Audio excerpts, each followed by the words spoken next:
An ex-Olympic snowboarder accused of being a drug kingpin is pleading not guilty to the charges against him in court. You know, we're talking about this man here, Ryan Wedding. He's being held without bail until his trial, which is set to begin at the end of March. Wedding was one of the FBI's 10 most wanted fugitives. There was like a $15 million reward for whoever caught him. He was accused of being like a modern-day Pablo Escobar, according to the feds. Believed to be a member of the Sinaloa cartel, one of the most violent drug trafficking organizations that exists. According to the FBI director, Wedding shipped hundreds of pounds of cocaine from Colombia through Mexico and into the U.S. and Canada. Liz Kreutz is joining us now. So fairly procedural court appearance today with this arraignment, right? But this is somebody who was incredibly high profile. The FBI had been looking for him for a long time.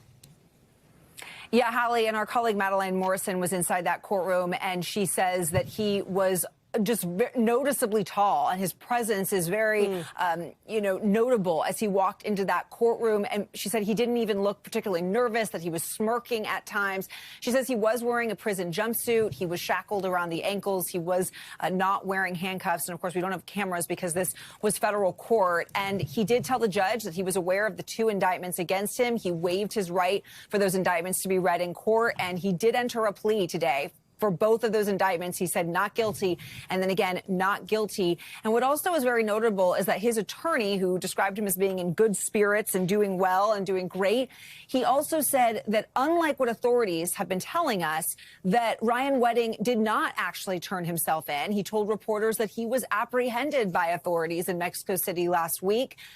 That contradicts, again, what we've heard from other authorities, but he did not go into detail on how that apprehension went down or where exactly it happened.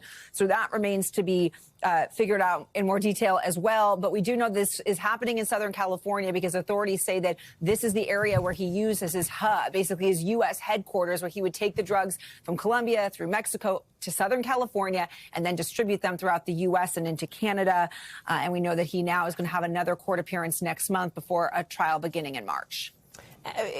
Just a remarkable sort of arc for Wedding here. He competes in the Winter Olympics in Salt Lake City. 6 years later, he starts this, alleged crime spree, with prosecutors saying that this investigation spans, as you sort of allude to there, Liz, multiple countries, many years, multiple super high profile targets, et cetera. Yeah, I mean, he competed in the 2002 Olympics in Salt Lake City for Canada. And then it was sometime after that he began getting involved with some kind of drug trafficking. And it goes back to 2008 when he was arrested in San Diego for trying to buy drugs, trying to buy cocaine. It turned out to be a dealer that was an undercover FBI agent. He was sentenced to about 2 years in prison. He was then released. And it's at that point after that that authorities said he began to build this multi-billion-dollar drug trafficking organization, part of the Sinaloa campaign. Like you said, they described him like an El Chapo, a Pablo Escobar, and he's been on the run now for more than a decade. Finally apprehended, or he turned himself in. We'll try to get to the bottom of that last week in Mexico and now back here in the U.S. It's just, it's going to be quite the trial. Liz Kreutz, we'll be looking for more from you and the team on that end of March. Appreciate that, Liz. Thank you. We thank you for watching, and remember, stay updated on breaking news and top stories on the NBC News app or watch live on our YouTube channel.